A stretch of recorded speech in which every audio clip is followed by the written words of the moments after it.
말씀을 나누기 전에 여러분께 기도 제목을 먼저 나누고 말씀으로 들어가도록 하겠습니다.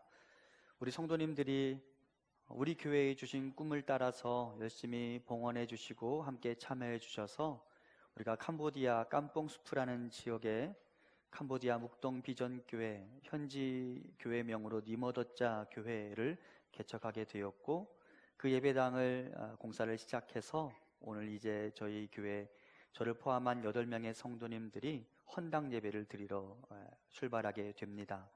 우리 성도님들 열심히 작정해 주시고 또 작정한 것에 따라서 열심히 봉헌해 주셔서 진심으로 감사를 드리고, 우리도 예배당을 하나님께 봉헌할 수 있게 된 것에 대해서 저는 매우 큰 일이라고 생각하고 진심으로 하나님께 감사를 드립니다.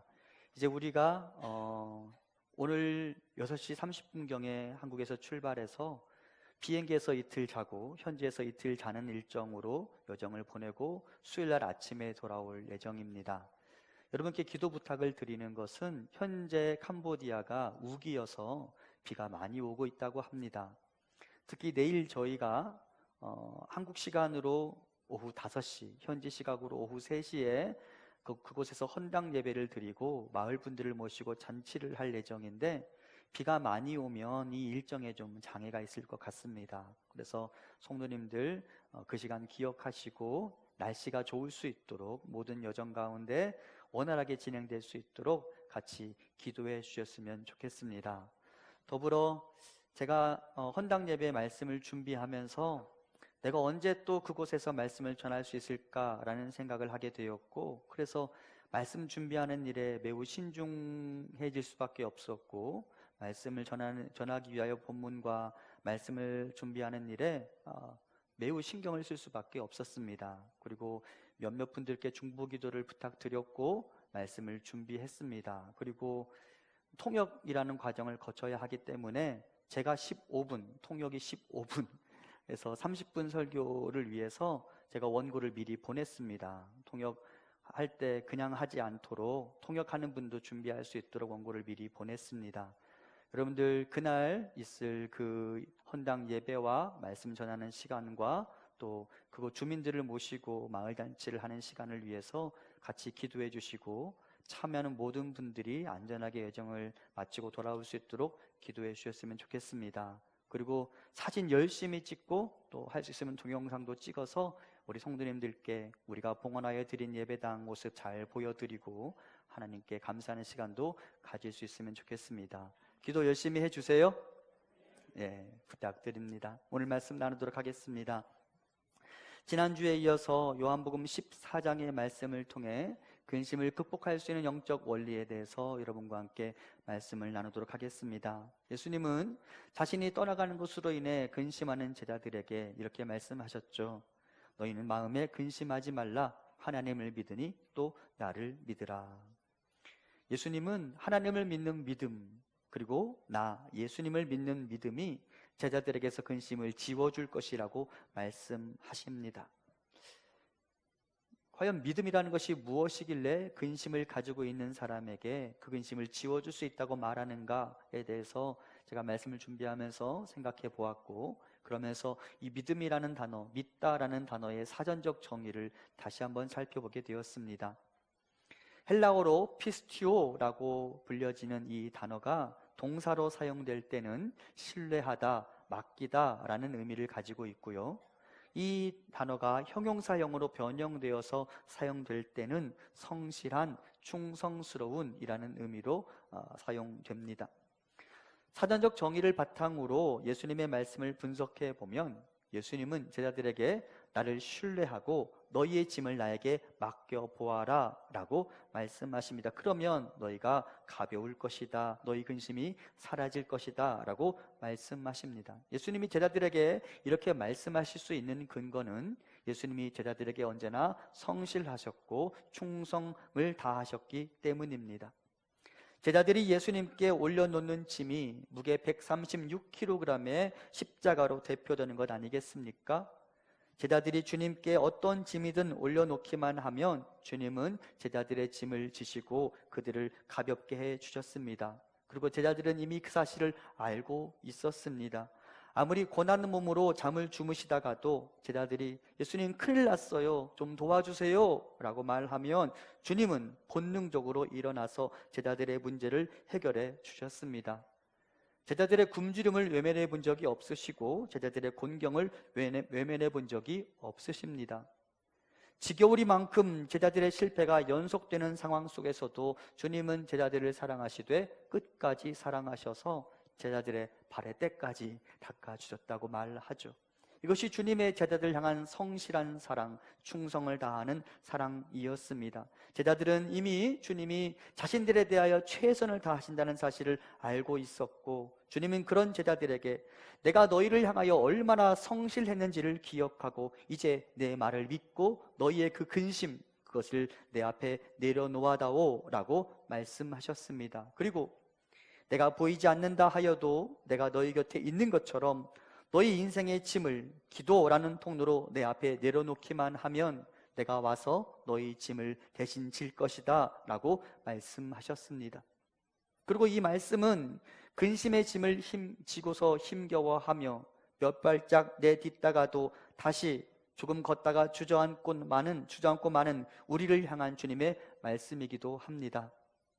내가 너희에게 얼마나 성실했는지를 기억하고 너희의 짐을 내 앞에 내려놓으라고 주님이 말씀하십니다. 여러분, 가만히 여러분이 지나왔던 흔적들을 되돌아 보십시오. 주님이 여러분에게 얼마나 성실하셨는지, 주님이 여러분에게 얼마나 한결같으셨는지 깨닫게 될 것입니다. 나는 주님을 실망시킨 적이 있고 나는 주님께 한결같지 않았지만 주님은 나에게 언제나 성실하셨으며 나에게 한결같으셨습니다.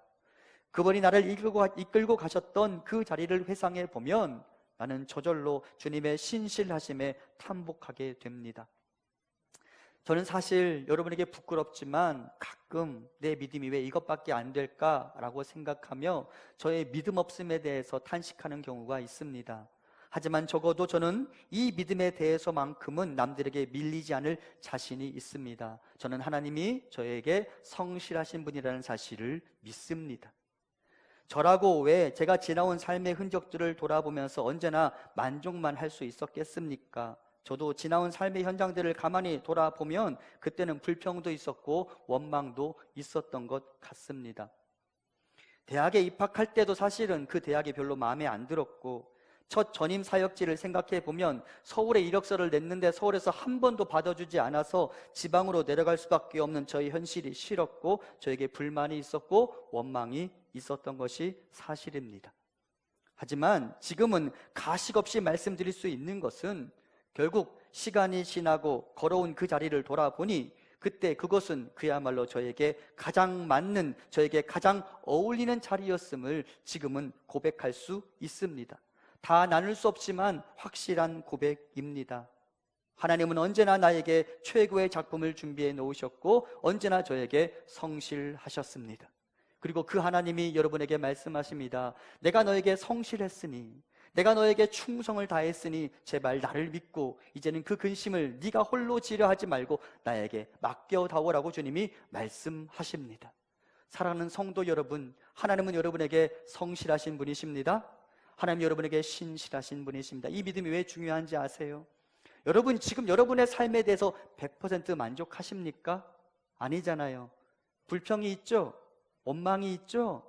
그런데 여러분 이 믿음을 가지고 있으면 지금은 나에게 원망이 있고 지금은 나에게 조금 서운함이 있지만 시간이 지나고 나서 지금의 이때를 되돌아보면 그때 하나님이 그런 이유가 있어서 나를 그렇게 인도하셨구나, 하나님 참으로 신실하시다라는 것을 깨닫게 될 거예요. 그리고 그 깨달음에 대한 기대가 있다면 오늘 나의 어려움은 아무것도 아닌 게 되는 거예요. 사랑하는 성도 여러분, 주님은 여러분에게 성실하신 분이십니다. 지금 깨닫지 못한다 할지라도 나중에는 깨닫게 될 터이니 깨닫게 될 그때를 생각하며 지금의 어려움을 견디어내고 여러분이 지고 있는 그 근심의 짐을 예수님 앞에 맡기고 나아가는 우리가 될 수 있기를 간절히 소망합니다. 그 성실하신 주님이 우리에게 이제 이렇게 말씀하십니다. 너의 근심을 나에게 맡겨라. 너 자신에게 남겨두지 말라. 내려놓으라. 던져버려라. 이렇게 말씀을 준비하다 보니까 저에게 성경에서 가장 유명한 말씀 중에 하나인 마태복음 11장 28절 이하가 생각났습니다. 우리 함께 28절부터 30절까지 말씀을 같이 봉독해 보겠습니다. 수고하고 무거운 짐진 자들아 다 내게로 오라. 내가 너희를 쉬게 하리라. 나는 마음이 온유하고 겸손하니 나의 멍에를 메고 내게 배우라. 그리하면 너희 마음이 쉼을 얻으리니 이는 내 멍에는 쉽고 내 짐은 가벼움이라 하시니라. 아멘. 주님이 수고하고 무거운 짐진 자들을 자신의 품 안으로 초대하십니다. 그리고 우리를 쉬게 하겠다 말씀하시죠. 아마도 내 짐을 대신 지겠다라고 말씀하는 것이겠죠. 그러면 여러분, 우리 어깨에는 이제 짐이 남아 있습니까? 없습니까? 있어요? 없어요? 다시 질문합니다. 주님이 내게로 와, 내가 너희를 쉬게 할 거야 라고 말하면서 우리 짐을 대신 지겠다 말씀하십니다. 그러면 우리 어깨에는 이제 짐이 있어요? 없어요? 제가 귀가 안 좋은가 봐요. 자꾸 저는 어요밖에 안 들려요. 분명히 우리가 봉독한 본문 28절대로라면 주님이 우리를 쉬게 하겠다고 말씀하시니까 우리에게 짐이 없어져야 하는 거죠. 그런데 본문이 좀 이상해요. 본문에 보면 주님이 우리에게 내가 너희를 쉬게 하겠다 말씀하신 다음에 우리 어깨에 지금 뭐를 메고 계세요? 멍에를 메고 계세요. 멍에가 뭐예요? 수레나 쟁기를 끌기 위하여 말과 소의 그 목에 올려놓은 구부러진 막대. 주님이 우리 어깨에 지금 멍에를 올려놓으신대요. 그 말은 우리가 무엇인가 끌고 가야 할 게 있단 말이잖아요. 그렇죠? 그러면 우리의 짐은 가져가시지만 또 우리에게 짐을 올려놓으시겠다는 말이잖아요. 그럼 여러분 이렇게 생각할 수 있어요. 주님이 내가 주님께로 가면 내 짐을 가볍게 해준다면서요. 그러면 내 짐 내려놓으면 그 다음에 나는 아무것도 내 어깨에 짊어지지 않고 나가야 되는 건 아니에요 라고 우리가 말할 수 있잖아요. 차라리 여러분 그동안 나에게 익숙했던 그 짐을 지고 있는 게 낫지 새 짐을 지는 건 더 어려운 일 아니겠습니까? 어떻게 생각하세요? 그동안 어깨에 메고 있던 그거는 그나마 내가 익숙해졌잖아요. 그렇죠? 그거 메고 있는 게 더 나은 게 아니에요? 그런데 주님이 내가 너희를 쉬게 하리라 라고 말씀하시면서 그런데 있잖아 내가 주는 멍에를 메야 돼 라고 말씀하세요. 그럼 우리 잘 쉴 수 있을까요? 주님의 초대, 주님의 말씀에 대해서 그렇군요 라고 우리가 아멘으로 받아들일 수 있을까요? 도대체 이 말씀이 무슨 말일까? 주님이 말씀하세요. 내가 주는 멍에는 쉽고 가볍다. 이건 도대체 무슨 말일까? 주님이 나에게 뭔가를 끌고 가라고 말씀하시는데 그것이 가벼울 수 있을까? 주님은 이렇게 말씀하시는 거예요. 너희가 스스로 그 충분한 조건을 채울 수 없는 율법, 너희들이 익히 구약으로부터 들어왔던 그 구약의 전통에 따라서 의로움을 얻기 위하여 수고하고 애를 쓰며 멍에를 메고 있는데 그거 이제 내려놔. 대신 내가 주는 멍에를 줄게. 내가 주는 멍에는 너희를 그렇게 괴롭히는 게 아니야. 나는 너희를 못 살게 굴고 너희가 이룰 수 없는 것을 이루도록 말하는 자가 아니야. 나는 너희를 가볍게 하는 자야. 이제부터 내가 말하는 멍에를 잘 들어봐 라고 말씀하세요. 그러면 주님이 주시는 멍에는 무엇일까? 간단하게 요약하면 나를 좀 믿어봐. 그리고 내가 주는 멍에, 즉 내 말을 좀 따라 해봐. 내가 말하는 대로 좀 해봐. 그러면 너희는 너희 인생이 가벼워지는 것을 경험하게 될 거야 라고 주님이 말씀하는 것입니다. 분명히 짐을 내려놓았지만 우리는 주님이 주시는 짐을 지게 될 것입니다. 저도 그런 삶을 살고 있고 여러분도 그런 삶을 살고 있습니다. 신앙생활이 사실은 그런 것입니다. 믿음 이외에는 아무것도 필요 없다고 주님이 말씀하셨지만 성경은 언제나 우리에게 순종을 이야기하죠. 믿으면 된다라고 말하고 은혜로 구원 받는다고 말하지만 여러분이 교회에 오실 때마다 하나님 여러분에게 순종을 요구하시잖아요. 그것 여러분에게 짐이 아니던가요? 짐이죠. 사랑하라고 말하고 용서하라고 말하고 그 사람을 위해 썩어져가는 하나의 미랄이 되라고 말하는 게 여러분에게 짐이 아닙니까? 만약 그게 짐이 아니라면 여러분 말씀을 안 들은 거예요. 우리가 짐을 내려놓기 위해 왔지만 예배당에 오면 주님 우리 어깨에 탁 짐을 올려놓으세요. 그러면서 말씀하시죠. 내 짐은 가볍다. 무슨 말일까? 주님이 주시는 그 멍에를 매는 일은 무엇을 의미하고 주님이 주시는 멍에는 왜 가볍다고 하는 것일까? 주님이 주시는 멍에를 매는 일은 나에게 어떻게 안식이 될 수 있단 말인가? 이런 고민과 함께 말씀을 보다가 오늘 보면 요한복음 14장에서 답을 찾았습니다. 우리 함께 21절 말씀을 봉독해 보겠습니다. 나의 계명을 지키는 자라야 나를 사랑하는 자니 나를 사랑하는 자는 내 아버지께 사랑을 받을 것이요 나도 그를 사랑하여 그에게 나를 나타내리라. 아멘. 예수님은 오늘 본문 요한복음 14장과 같은 장에서 이렇게 말씀하십니다. 나의 계명을 지키는 자, 즉 순종하는 자가 아버지의 사랑을 받을 것이며 보이지 않는 곳으로 가신 주님을, 나를 너희들의 삶의 자리에서 만나게 될 것이다 라고 말씀하십니다. 주님은 순종하는 자에게 자기 자신을 계시하겠다라고 말씀하십니다. 여러분, 우리가 지금 요한복음 13장과 14장을 계속해서 살펴보고 있는데 제자들이 왜 근심에 빠졌어요?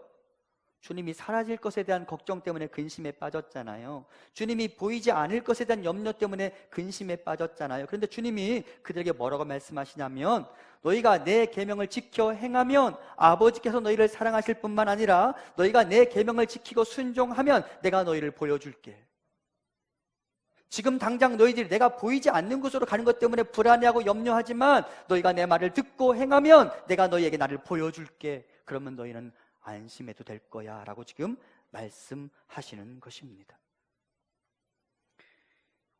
보이지 않던 예수님은 우리가 주님의 말씀에 순종하는 순간 우리 곁으로 다가와 자신을 보여주십니다. 우리가 주님을 보는 것은 무엇을 의미하는지 아십니까? 주님을 보는 자는 그 순간 안식을 경험하게 되어 있습니다. 역사적으로 마음의 근심을 가지고 있던 자들이 주의 현존을 경험할 때 그들은 그 순간 마음의 안식을 얻을 수 있었습니다. 그래서 오늘 말씀이 중요한 것이죠. 그것이 멍에를 매라고 말씀하시는 이유이고 그리고 순종해야 하는 이유이죠. 왜? 멍에를 매고 순종하면 우리가 누구를 만나게 되니까? 예수님을 만나게 되니까. 이와 같은 관점에서 우리는 이사야 6장에 등장하는 교훈을 다시 한번 생각해 보아야 합니다. 이사야 6장 1절 제가 먼저 봉독합니다. 우시야 왕이 죽던 해에 내가 본즉 주께서 높이 들린 보좌에 앉으셨는데 그의 옷자락은 성전에 가득하였고. 유대의 선왕 중에 선왕인 우시야가 죽었습니다.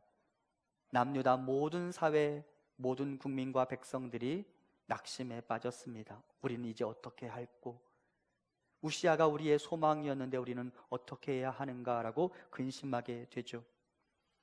이사야 또한 절망 그 자체를 안고 있었습니다. 그리고 그 절망을 이겨내 보기 위해 성전을 찾아 올라가게 됩니다. 그리고 그가 그곳에서 놀라운 장면을 목격하게 되죠. 이사야 6장 2절 이하입니다. 스랍들이 모시고 섰는데 각기 6날개가 있어 그 둘로는 자기의 얼굴을 가리었고 그 둘로는 자기의 발을 가리었고 그 둘로는 날며 서로 불러 이르되 거룩하다 거룩하다 거룩하다 만군의 여호와여 그의 영광이 온 땅에 충만하도다 하더라. 이같이 화답하는 자의 소리로 말미암아 문지방의 터가 요동하며 성전의 연기가 충만한지라. 그때 내가 말하되 화로다 나여 망하게 되었도다. 나는 입술이 부정한 사람이요 나는 입술이 부정한 백성 중에 거주하면서 만군의 여호와이신 왕을 배웠음이로다 하였더라. 이사야가 근심과 낙심 중에 성전에 올라갑니다. 우시야 왕이 사라진 것 때문에 걱정하던 그에게 하나님이 자기를 보여주십니다. 그리고 이제 우시야가 드디어 깨닫게 되죠. 이사야가 깨닫게 되죠. 나는 우시야가 사라진 것 때문에 낙심했는데, 나는 우시야가 우리의 유일한 소망이라고 생각했는데 아니구나.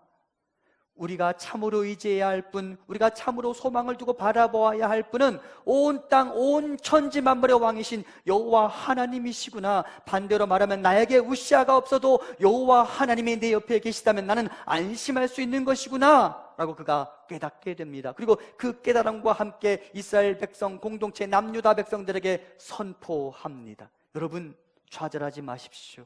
여러분 근심하지 마십시오.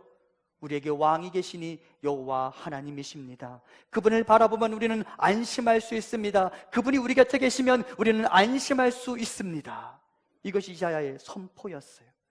근데 이사야가 이 믿음을 어떻게 갖게 되었어요? 주를 만났을 때, 여호와의 얼굴을 경험할 때 그가 평안과 안심과 샬롬을 경험하게 되었습니다. 아무리 극심한 고난 중에 있는 사람이라 할지라도 그가 하나님을 만나게 되면 그는 하나님 앞에서 절대적 평안과 안정을 경험하게 되어 있고 그는 근심을 극복하게 되어 있습니다. 여러분, 욥이 자신의 어깨를 짓누르던 그 짐을 극복해낸 시기는 문제를 통과하고 난 이후부터가 아닙니다.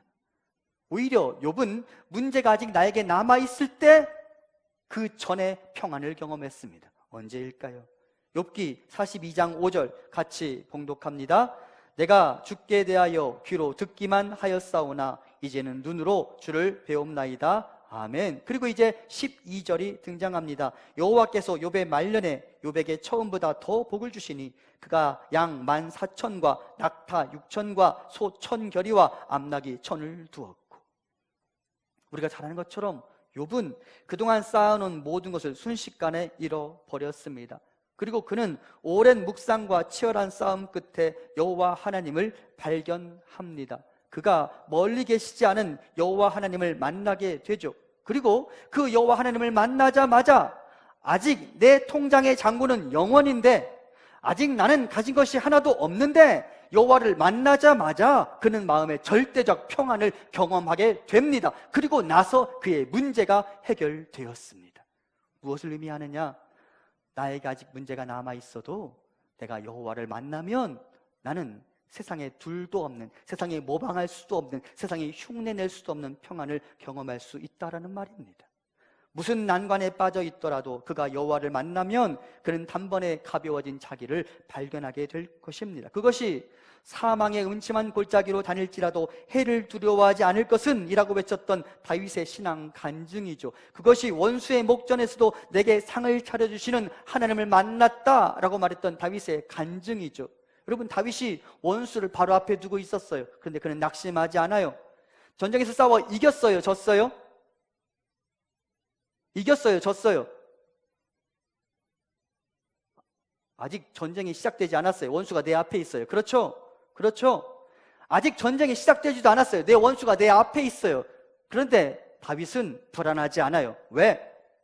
내 원수의 목전에서 내게 상을 차려주신 여호와를 만났기 때문입니다. 여러분, 다윗이 골리앗과 싸웠을 때 가만히 생각해 보세요. 다윗이 골리앗과 싸우기 이전에 이미 다윗은 문제 너머에 하나님을 만났습니다. 그리고 그는 세상에 흉내낼 수 없는 평안을 미리 경험했습니다.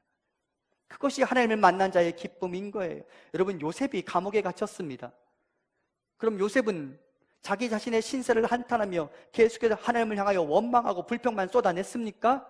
아니에요. 그러면 요셉이 어떻게 그 평안을 누릴 수 있었을까요? 창세기 우리가 야곱의 삶을 살펴보았고 요셉의 삶을 살펴보았잖아요. 요셉이 어떻게 그 문제를 해결할 수 있었느냐? 요셉이 하나님과 동행하며. 우리가 어떤 상황과 어떤 문제 가운데 있다 할지라도 여호와 하나님을 만나면 그는 문제가 아직 내 앞에 있어도 세상에 흉내낼 수 없는 평안을 경험하게 되어 있습니다. 그런데 여러분, 어떤 사람이 주를 발견하게 된다고 아까 말했어요. 요한복음 14장 21절에서 여호와의 계명을 사랑하며 지켜 행하는 자, 주님 주시는 멍에를 메고 가는 자, 그가 여호와를 발견하게 되니까 주님 주시는 멍에는 내 어깨 위에 올려져 있어도 절대 무겁지 않은 거예요. 그것이 우리가 근심을 극복할 수 있는 비결이라고 성경은 이야기합니다. 주를 만나면 복 받는 거예요. 주의 얼굴을 보면 평안을 경험하게 되는 거예요. 그러면 이제 이렇게 질문해 보죠. 그러면 주님 어디 계시는데요? 여호와가 어디 계시는데 내가 그분을 만날 수 있단 말입니까? 나는 어디 가서 그분을 만나야 합니까? 이 주간에 창세기 말씀을 제가 좀 묵상하다가 알고 있었지만 오늘의 현장에서는 잊고 있었던, 예전에는 은혜였지만 지금은 새까맣게 잊고 있었기에 나에게 아무런 힘도 주지 못하는 성경 구절을 발견하게 되었습니다. 여러분도 이미 알고 있는 구절이에요. 창세기 28장 10절 이하를 제가 봉독해 보겠습니다. 야곱이 브엘세바에서 떠나 하란으로 향하여 가더니 꿈에 본즉 사닥다리가 땅 위에 서 있는데 그 꼭대기가 하늘에 닿았고 또 본즉 하나님의 사자들이 그 위에서 오르락내리락하고 또 본즉 여호와께서 그 위에 서서 이르시되 나는 여호와니 너의 조부 아브라함의 하나님이요 이삭의 하나님이라. 내가 누워있는 땅을 내가 너와 네 자손에게 주리니 네 자손이 땅의 티끌같이 되어 내가 서쪽과 동쪽과 북쪽과 남쪽으로 퍼져나갈지며 땅의 모든 족속이 너와 네 자손으로 말미암아 복을 받으리라. 내가 너와 함께 있어 내가 어디로 가든지 너를 지키며 너를 이끌어 이 땅으로 돌아오게 할지라. 내가 내게 허락한 것을 다 이루기까지 너를 떠나지 아니하리라 하신지라. 야곱이 잠이 깨어 이르되 여호와께서 과연 여기 계시거늘 내가 알지 못하였도다. 야곱이 형과 아버지를 속이고 장자의 축복을 가로챘습니다.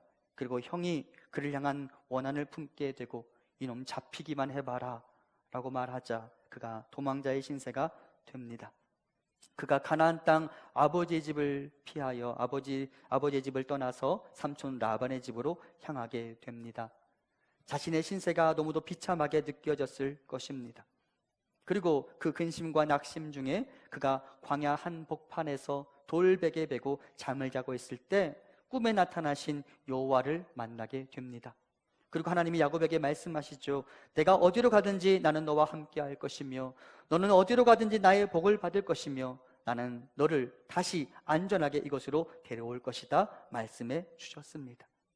하지만 야곱은 이 꿈을 받아들이기가 쉽지 않았습니다. 왜냐하면 그의 머릿속에 하나님은 가나안 땅의 하나님이셨기 때문입니다. 그는 가나안을 벗어나면 더 이상 여호와를 만날 수 없으리라 생각했습니다. 그런데 그 하나님이 가나안 땅 바깥 이곳 광야에서 자신에게 나타나셨고 자신에게 복을 선포하셨습니다. 그리고 야곱은 놀라움을 감출 수 없었고 그가 드디어 이렇게 고백합니다. 여호와께서 과연 여기 계시거늘 내가 알지 못하였도다. 나는 하나님이 가나안 땅에만 계시는 줄 알았는데 알고 보니 하나님은 내 곁을 떠나본 적이 없는 분이신 거예요. 그리고 야곱이 놀라게 되죠. 하나님이 여기 계셨구나. 내가 알지 못했구나. 사랑하는 성도 여러분, 하나님의 스케일을 너무 작게 생각하지 마십시오. 하나님은 교회에만 계시는 분이 아니세요. 우리가 묵동 제일교회니까 우리가 믿는 하나님은 묵동에만 매이는 분이 아니세요. 하나님은 온 땅, 온 천지 만물 모든 하나님의 백성들이 거하는 그곳에 우리와 함께 하시는 분이십니다. 여호와 하나님은 우리가 살아 숨쉬는 이 땅 모든 곳에서 우리와 함께 하시는 분이십니다. 다만 우리가 그 하나님을 발견하느냐 아니냐의 차이만 있을 뿐입니다. 여러분 기억하십시오. 여러분을 위해 최선을 다하시는 여호와 하나님, 언제나 여러분에게 신실하시며 성실하시고 충성을 다하시는 여호와 하나님은 여러분의 모든 삶의 자리에 여러분과 함께 하십니다. 내가 아무리 극심한 고난 가운데 있다 할지라도 내가 사는 이곳에서 우리는 그분을 만날 수 있을 것입니다. 그분은 어디 있느냐고 방황하지 마십시오. 주님 여러분 옆에 계십니다. 아멘. 그분을 어디서나 우리는 만날 수 있는 거예요. 여기 계시록의 말씀을 들어보시죠. 요한계시록 3장 14절 이하입니다. 라오디게아 교회의 사자에게 편지하라. 아멘이시요 충성되고 참된 증인이시요 하나님의 창조의 근본이시니가 이르시되 내가 너를 권하노니 내게서 불로 연단한 금을 사서 부유하게 하고 흰옷을 사서 입어 벌거벗은 수치를 보이지 않게 하고 안약을 사서 눈에 발라보게 하라. 귀 있는 자는 성령이 교회들에게 하시는 말씀을 들을지어다. 아멘. 14절을 보면 라오디게아 교회에게 편지하라고 말씀하시는 예수님을 소개하면서 그분은 충성되고 참된 증인이시며 아멘이시라고 말합니다. 여기 방금 제가 말씀드렸던 아멘, 충성, 참된이라는 이 단어들은 모두 한 단어로 대치가 될 수 있어요. 믿음이라는 단어로 대치가 될 수 있어요. 같은 말이거든요. 주님이 지금 라오디게아 성도들에게 말합니다. 믿을 만한 내가, 성실한 내가 너에게 편지한다. 두려워하지 마, 근심하지 마, 이 믿음에서 떠나지 마. 내가 너희를 지켜줄 거야. 그러자 믿음 없는 라오디게아 성도들이 반응하죠. 어떻게 하면 주님을 만날 수 있는데요? 어떻게 하면 주님을 볼 수 있는데요? 주님 뭐라고 말씀하십니까? 안약을 사서 발라보라. 귀 있는 자는 성령이 교회들에게 하시는 말씀을 들을지어다. 여러분, 우리가 볼 수 없다고 들을 수 없다고 그분이 부재하신 게 아니라는 말씀을 지난주에 나누어 드렸습니다. 주님, 우리가 볼 수 없을 뿐이지 우리 곁을 떠난 적이 없는 분이십니다. 아멘. 그러므로 우리가 지난주에 여러분과 함께 나누었던 엘리사의 게하시를 위해 드렸던 그 기도를 다시 기억해 내야 합니다. 게하시가 두려움에 벌벌 떨고 있을 때 엘리사가 게하시를 위해 기도하죠. 그의 눈을 떠서, 그의 눈이 열려져서 그가 만군의 여호와가 우리 옆에 계신 것을 보게 하소서. 그리고 게하시의 눈이 열려졌죠. 그리고 멀리 계시지 않은 자기가 거하고 있는 산을 온통 둘러싸고 있는 여호와의 군대를 발견하자 그는 안심할 수 있었습니다. 사랑하는 성도 여러분, 주님은 여러분 옆에 계십니다. 우리가 그분을 보지 못한다고, 그분의 말씀을 들을 수 없다고, 그분이 부재하신 게 아니라는 사실을 깨닫고 내 옆에 계신 여호와를 만나고 내 옆에 계신 여호와를 볼 수 있는 눈과 그분의 말씀을 들을 수 있는 나의 감각이 열릴 수 있도록 기도하시기 바랍니다. 우리가 그렇게 주를 보게 될 때 그는 모든 근심을 이겨낼 수 있을 것입니다. 그런데 그렇기 때문에 우리는 다시 요한복음 14장 21절을 기억해야 합니다. 어떻게 하면 내 감각이 열릴 수 있을까? 어떻게 하면 내 눈이 뜨이고 어떻게 하면 나의 청력이 회복될 수 있을까? 방법이 다시 여기 있습니다. 요한복음 14장 21절 같이 봉독합니다. 나의 계명을 지키는 자라야 나를 사랑하는 자니 나를 사랑하는 자는 내 아버지께 사랑을 받을 것이요 나도 그를 사랑하여 그에게 나를 나타내리라. 아멘.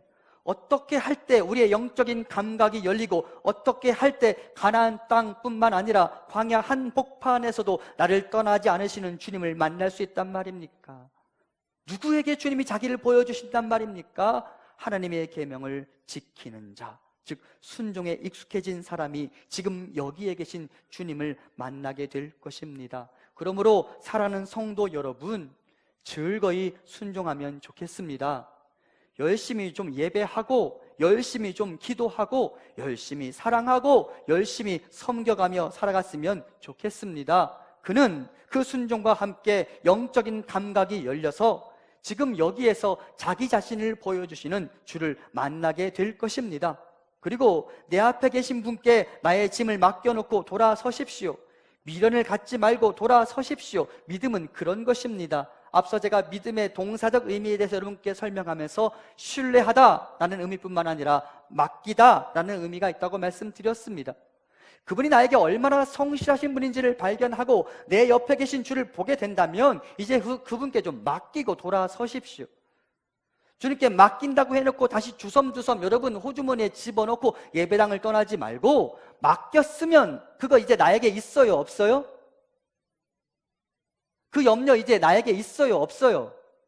없어요, 없어요.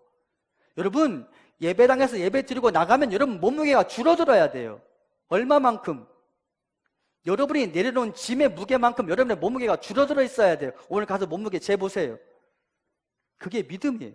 내 짐을 그분께 내려놓고 맡기고 돌아서야 되는 거예요. 그가 근심을 이겨낼 수 있을 것입니다. 아멘 하세요. 여기 내려놓음의 정석을 보여주는 한 여인이 있습니다. 한나이죠. 한나의 일화를 잠깐 봉독합니다. 사무엘상 1장 17절과 18절입니다. 엘리가 대답하여 이르되 평안히 가라. 이스라엘의 하나님이 내가 기도하여 구한 것을 허락하시기를 원하노라 하니 이르되 당신의 여종이 당신께 은혜 입기를 원하나이다 하고 가서 먹고 얼굴에 다시는 근심빛이 없더라. 한나가 아이가 없어서 근심하던 여인이었습니다. 그녀는 그 근심을 해결해 보기 위해 하나님이 계신 곳 성막에 들어가 기도합니다. 그리고 이 기도의 내용을 다 들은 당대의 제사장 엘리는 그녀의 속사정을 다 알게 된 다음에 그녀를 위해 이렇게 축복하죠. 평안히 가라. 이스라엘의 하나님이 내가 기도하여 구한 것을 허락하시기를 원하노라. 그리고 한나가 아멘 합니다. 네, 그렇게 되기를 원합니다. 그리고 그가 성막을 떠나죠. 그러면 그녀의 근심, 그녀의 염려는 어디에 있을까요? 그녀가 가지고 갔을까요? 아니면 성막에 놓고 갔을까요? 사무엘상 1장 18절을 보면 그녀의 얼굴에서 근심빛이 사라졌다고 말합니다. 근심은 가지고 가지 않았어요. 내려놓고 갔어요. 거기다 두고 갔어요. 그러면 그 근심은 이제 누구 거예요? 내 거예요? 아니에요? 내 게 아니에요. 오늘 본문에서 주님께서 너희는 마음에 근심하지 말라. 하나님을 믿으니 또 나를 믿으라 라고 말씀하셨죠. 우리 짐을 내 앞에 내려놓고 가라고 주님이 지금 말씀하시는 것입니다. 이것이 믿음입니다. 오늘 이 순간 여러분은 어떤 근심을 가지고 이 자리에 나오셨습니까? 아버지 하나님을 믿고 아들 예수님을 믿는다면 그 짐을 아버지 앞에 내려놓고 그 짐을 여호와께 맡기시기 바랍니다. 그분이 대신 지실 것입니다. 우리가 그분께 내려놓는 그 무게가 몇 그램이 되었든 그분 그거 다 감당할 수 있는 분이십니다. 십자가의 무게가 얼마라고 말씀드렸어요? 앞에 제가 잠깐 말씀드렸는데, 십자가의 무게가 사람들마다 좀 다르게 분석하는데 어떤 사람은 가벼운 십자가가 40kg 정도라고 이야기하고요, 무거운 십자가는 136kg 정도였다고 합니다. 예수님이 몇 그램짜리 십자가를 지셨는지는 잘 몰라요. 하지만 무거운 것은 136kg 정도였다고 해요. 그러니까 주님도 장정이셨는데 주님이 그걸 혼자 끌고 못 가시고 중간에 쓰러지시잖아요. 그리고 구련의 시몬이 그걸 대신 지잖아요. 136kg. 우리가 주님께 올려놓는 그 짐이 아무리 무거워도 주님 그거 다 지시고 끝까지 십자가 위에서 내려놓지 않으실 거예요. 주님 십자가에서 내려오지 않으실 거예요. 그러므로 사랑하는 성도 여러분, 그 주님을 신뢰하고 우리가 가지고 있는 그 짐 맡기고 돌아서기 바랍니다. 맡기면 내 근심이 여호와께 가는 순간 나는 그냥 안심하고 돌아서기만 하면 되는 거예요. 더 이상 그것으로 신경 쓰지 않아도 되는 거예요. 우리에게 그 믿음이 있기를 간절히 소망합니다. 주님의 이 선포를 기억하며 믿고 맡기는 믿음으로 주의 전을 떠나는 우리가 되기를 소망합니다. 주의 전을 떠나는 우리에게 더 이상의 근심이 남아있지 않기를 간절히 소망합니다. 믿고 맡기고 떠나면 주께서 그 짐을 대신 지실 것입니다.